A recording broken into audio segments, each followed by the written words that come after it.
Bienvenidos y gracias por escuchar Verdad en la Red.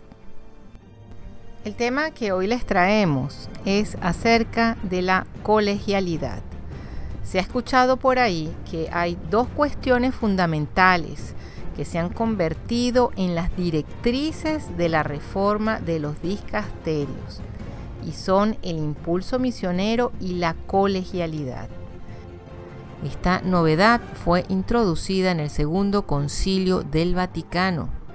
En el capítulo 3 de la Constitución Lumen Gentium presenta una nueva definición de la constitución jerárquica de la Iglesia, mejor conocida bajo el nombre de la colegialidad.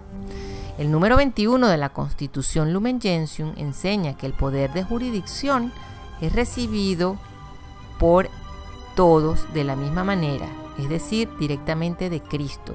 Tanto el Papa como los obispos lo reciben directamente de Cristo, el poder de jurisdicción. Entonces cabría preguntarse, lógicamente, ¿qué recibe entonces de especial el Papa en su elección? Si no es un poder honorífico o de presidencia, porque esto lo que nos hace ver es que el Papa lo que va a hacer aquí es un simple portavoz. Habría entonces un único sujeto del poder supremo, que sería el colegio. Y el Papa, como dije anteriormente, un simple portavoz. En cambio, la tradición nos enseña que el único sujeto del poder de jurisdicción que lo recibe directamente de Dios es el Papa. Los otros obispos reciben su jurisdicción directamente del Papa, no de Dios. Y el Papa, puesto que no recibe su jurisdicción mediante el rito de una consagración, la puede poseer sin ser aún revestido del poder del orden episcopal. Esto es la enseñanza tradicional. La Iglesia se compone de una sola y misma jerarquía, pero sus miembros son investidos de dos poderes distintos. El Código de 1917 lo dice claramente en la sección 3 del Canon 108 y el Canon 109, que explica otra vez esta distinción, indicando que existe una diferencia en la manera en la que se adquieren los poderes. Aquellos que son admitidos en la jerarquía eclesiástica son constituidos en los grados del poder del orden mediante la santa ordenación, en el soberano pontificado directamente por el derecho divino, por medio de una elección legítima y la aceptación de la elección. Los obispos se establecen en los otros grados de jurisdicción por la misión canónica. Hoy les proponemos que escuchen un programa de radio muy importante para aquellos que realmente están interesados en saber qué fue y qué pasó en el Segundo Concilio del Vaticano. Este programa de radio narra un libro que se llama El Rin desemboca en el Tíber. Son muchos capítulos, pero nosotros elegimos el capítulo de la colegialidad, porque es algo que ustedes van a escuchar próximamente y es muy interesante para que estén bien informados. La desconocida historia del Concilio Vaticano II, contada por uno de sus protagonistas.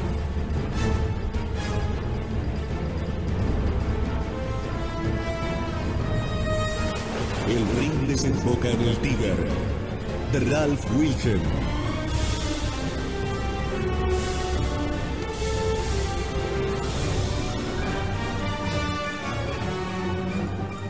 El Rin desemboca en el Tíber. Un sacerdote verbita narra, como encargado de prensa del concilio, los hechos que demuestran el golpe de estado de los modernistas y la anomalía del concilio que pretendió la legalidad de la herejía modernista.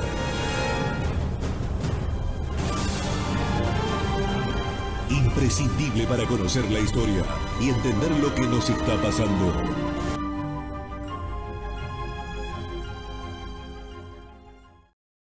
La más importante y dramática batalla que tuvo lugar en el Concilio Vaticano no fue, como muchos suponen, la polémica sobre la libertad religiosa, sino que fue la de la colegialidad, que transcurrió principalmente entre bastidores.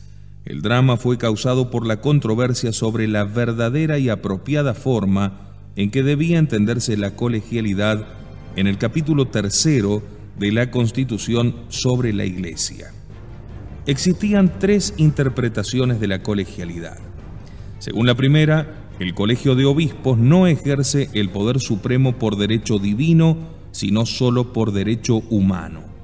Eso significaba que correspondía al Papa constituir al Colegio Episcopal en sujeto del poder supremo, por ejemplo, convocando un concilio ecuménico. Según esta explicación, solo el Papa disfrutaba del poder supremo por derecho divino. Esta era la posición tradicional conservadora. Según la segunda interpretación, la llamada extremista, que defendían y promovían algunos liberales, el único sujeto del poder supremo era el Colegio de Obispos junto con su cabeza, el Papa. El Papa podía ejercer el poder supremo, pero al hacerlo actuaba solo como cabeza del Colegio Episcopal, o en otras palabras, solo en la medida en que representaba a éste.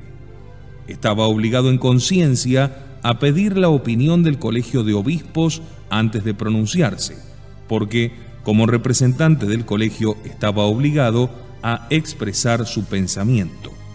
Según la tercera interpretación, la moderada, que sostenían el Papa Pablo y otros padres conciliares liberales, el Papa personalmente era el sujeto supremo del poder en la Iglesia, y también el Colegio de Obispos unido a su cabeza, el Papa.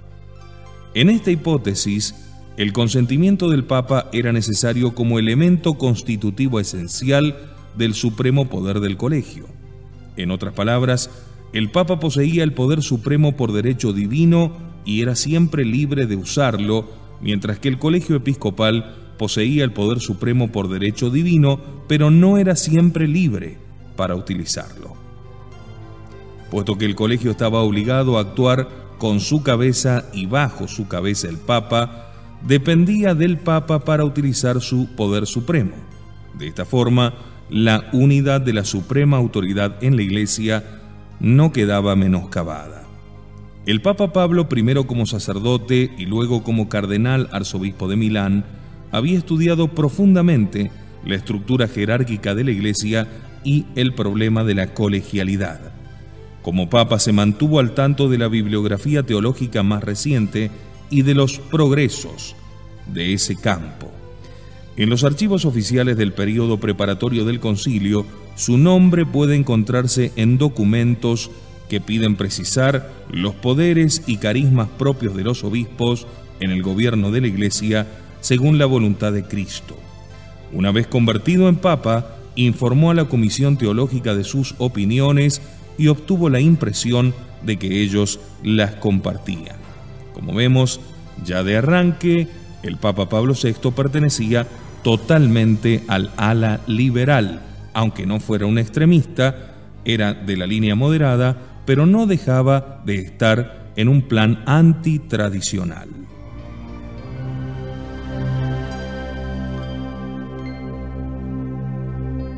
La colegialidad fue discutida ampliamente en el aula conciliar durante la segunda sesión en 1963.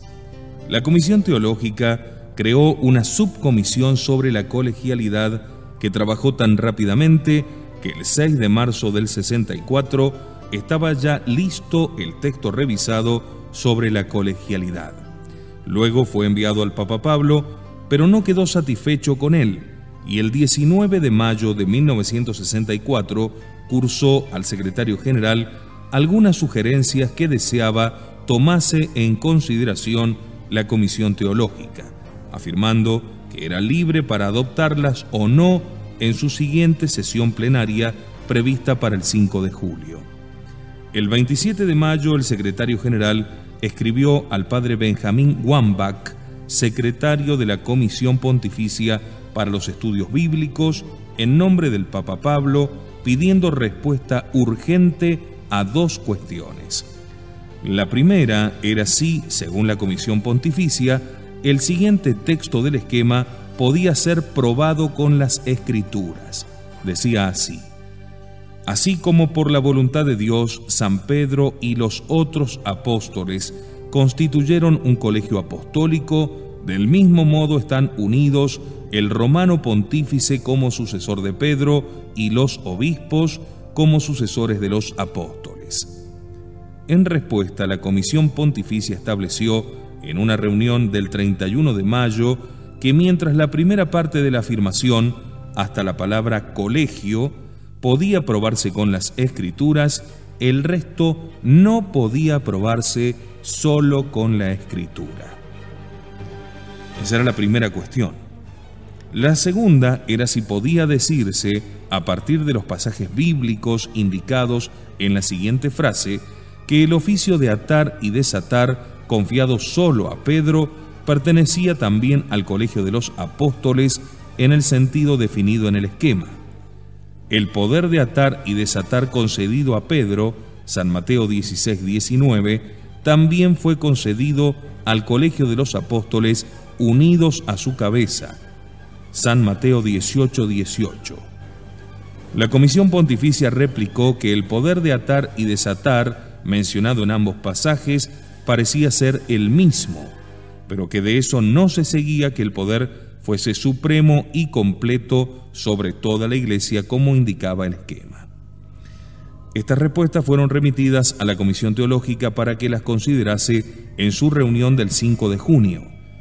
La comisión constituyó también 11 sugerencias del Papa Pablo, 7 de ellas estaban referidas a la colegialidad. La comisión incorporó al texto 8 de las propuestas y parte de otra. En cuanto a las decisiones de la Comisión Pontificia para los Estudios Bíblicos, la Comisión Teológica resolvió que no era necesaria ninguna modificación en los dos pasajes citados del esquema.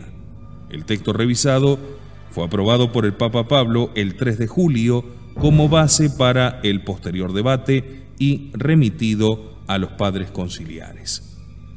El 28 de julio, el arzobispo Staffa de la Curia Romana concluyó un largo estudio sobre los dos esquemas nuevamente revisados sobre la Iglesia y los obispos que distribuyó entre los padres conciliares.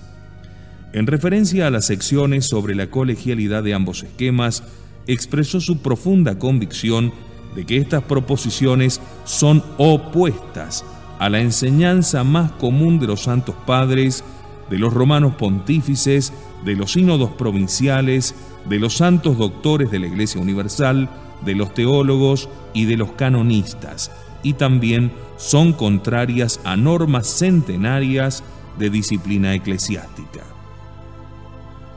El arzobispo Dino Staffa citaba las obras teológicas de un jesuita italiano, el padre Giovanni Bolgeni, muerto en 1811, y comentaba que las posiciones fundamentales de Bolgeni y las del esquema sobre la Iglesia son sustancialmente idénticas. Consideraba extraordinario que después de 140 años, los principios de Bolgeni, que desde hacía tiempo los teólogos y canonistas habían sido unánimes en rechazar como absolutamente inaceptables y extraños a la sana tradición de la Iglesia, fuesen ahora repentinamente aceptados como fundamentos de un esquema conciliar. Sostuvo que el esquema privaba al Papa de su supremo poder personal y limitaba su primacía a servir de moderador para los obispos, en quienes, según el esquema, residía el supremo poder. Al día siguiente, a la apertura de la tercera sesión, el arzobispo Dino Staffa disponía de una lista de más de 70 nombres que remitió a los cardenales moderadores con la petición de que se le permitiese dirigirse a la Asamblea General antes de iniciar la votación sobre el importante capítulo tercero sobre la colegialidad. Apeló directamente al artículo 57.6 del reglamento, según el cual, incluso después de concluida la discusión sobre un punto específico, la opinión minoritaria tenía derecho a designar 3 oradores a los que también se les concedería el privilegio de sobrepasar los 10 minutos de tiempo en su intervención, siempre que la petición se realizase en nombre de al menos otros 70 padres conciliares. La petición del arzobispo Staffa, como se imaginarán, no fue atendida. La votación del tercer capítulo tuvo lugar del 21 al 29 de septiembre. 8 de las votaciones se referían al epígrafe 22 sobre la colegialidad y en 3 votaciones distintas se recogieron más de 300 votos negativos. En una votación de conjunto sobre la colegialidad, el resultado fue de 1.624 votos afirmativos y 572 votos afirmativos con observaciones, en tanto que había 42 votos decididamente negativos. Muchas de las observaciones realizadas en esta votación habían sido preparadas por el Grupo Internacional de Padres, uno de cuyos colaboradores era el arzobispo Staffa. La subcomisión sobre colegialidad de la Comisión Teológica trabajó duramente comparando estas observaciones entre sí y con el texto del esquema. El trabajo se completó en aproximadamente un mes, dado el grandísimo número de periti dedicados a él. Los miembros de la comisión eran los siguientes: arzobispo Parente de la Curia, arzobispo Florit de Florencia, el obispo Schrofer de Eichstätt, el obispo Hermann Volk de Mainz, obispo auxiliar Heuschen de Lieja y el obispo auxiliar Enríquez Jiménez de Caracas.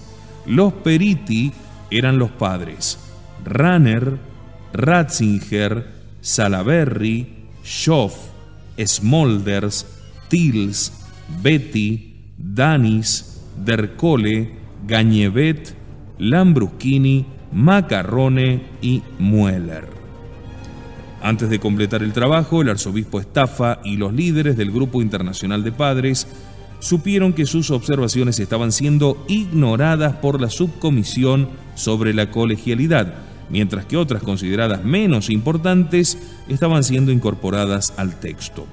Entonces el arzobispo Staffa compuso una larga carta al Papa Pablo, fechada 7 de noviembre del 64, de la cual se hicieron copias para 12 activos miembros del grupo, cada uno de los cuales pasó el texto a otros 12 padres conciliares, invitándoles a leerla y firmarla. Este proyecto se conoció como Operación Staffa. Como se rumoreó que el informe de la Comisión Teológica sobre la revisión del esquema ya estaba en prensa, hubo que interrumpir la recogida de firmas. La carta transmitía al Papa la convicción de los firmantes de que el esquema incluía una forma extrema de colegialidad y de que se verían obligados en conciencia a votar negativamente. El arzobispo Staffa acusó a los moderadores de haberle negado ilegalmente permiso para hablar sobre el tema.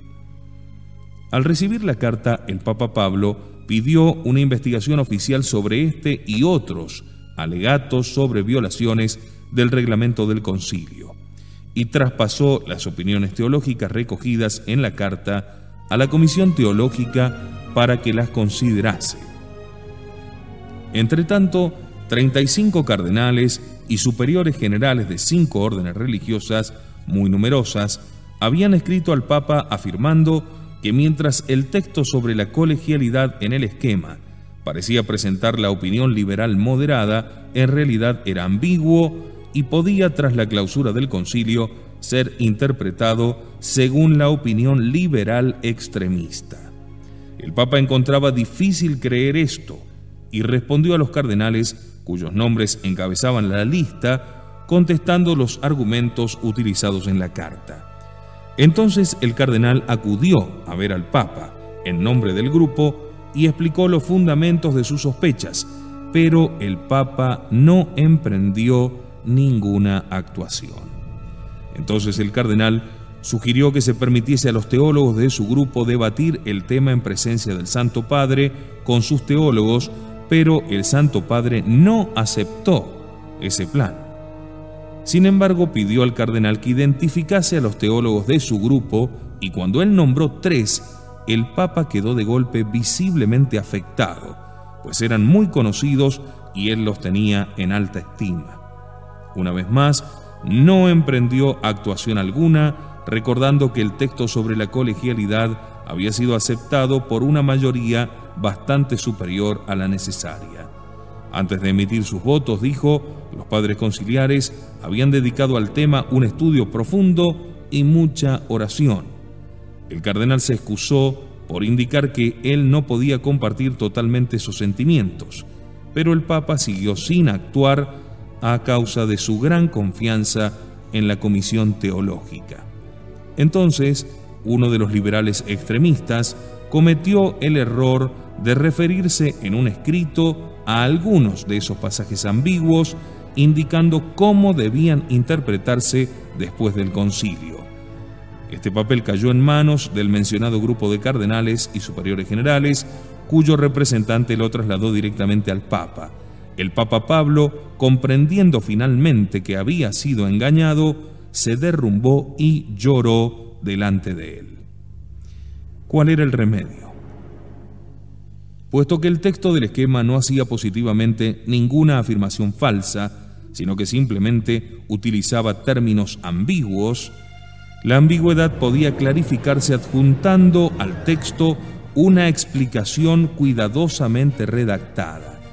Ese es el origen de la nota explicativa previa que fue añadida al esquema.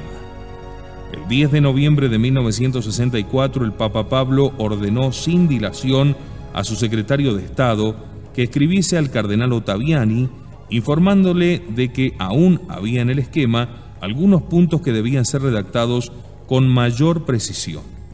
En particular, deseaba que se afirmase expresamente que un constitutivo necesario y esencial de la autoridad colegial de los obispos era el consentimiento del romano pontífice. En la carta se incluían propuestas concretas de cambios que podían aclarar el texto y que, insistía ahora el Papa, debían incorporarse a este para que él pudiese apoyarlo y promulgarlo. Y para asegurarse completamente de que después del concilio nadie pudiese interpretar el concepto de colegialidad en el sentido liberal extremista, la Comisión Teológica debía preparar una nota explicativa previa que precediese a este capítulo concreto. La nota y los cambios sugeridos, decía la carta, tranquilizarían a muchos padres conciliares y permitirían una aceptación más amplia del texto. La carta incluía también un estudio especial del padre Wilhelm Bertrams, jesuita, sobre la colegialidad.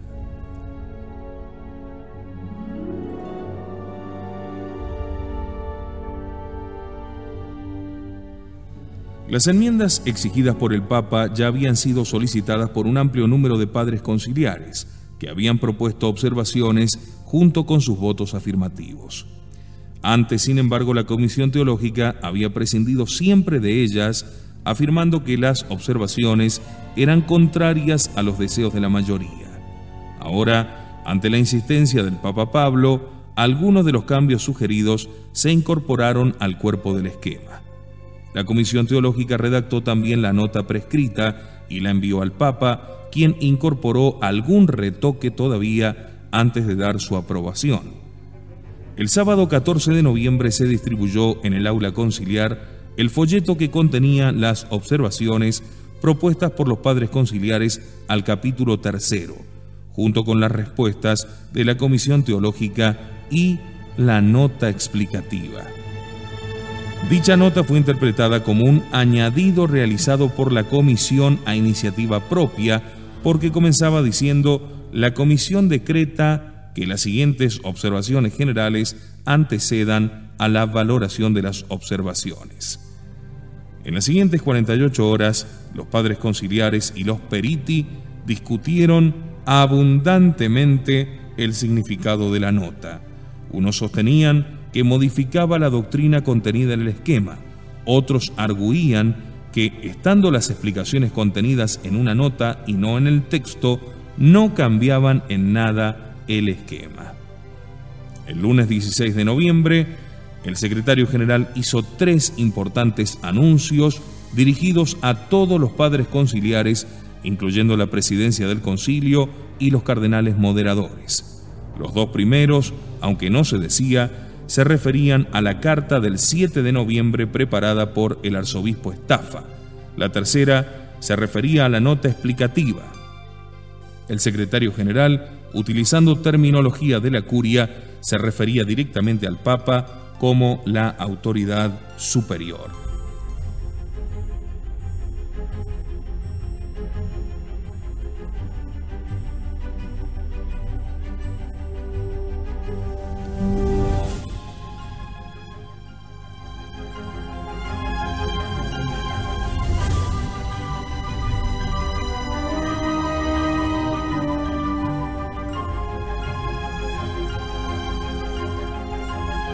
Como queda bien claro, este sería uno de los grandes puntos en donde los liberales mostraron claramente cuál era la intención que tenían de dominio sobre la Iglesia, y también, primero, los orígenes liberales de Pablo VI, y luego esa mano que nunca pudo llegar, aunque quiso, a cortar las alas de estos liberales que lograron meter los textos más ambiguos posibles con el fin de detonar las bombas a su debido tiempo.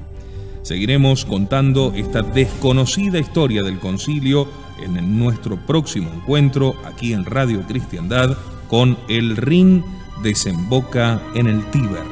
Muchas gracias.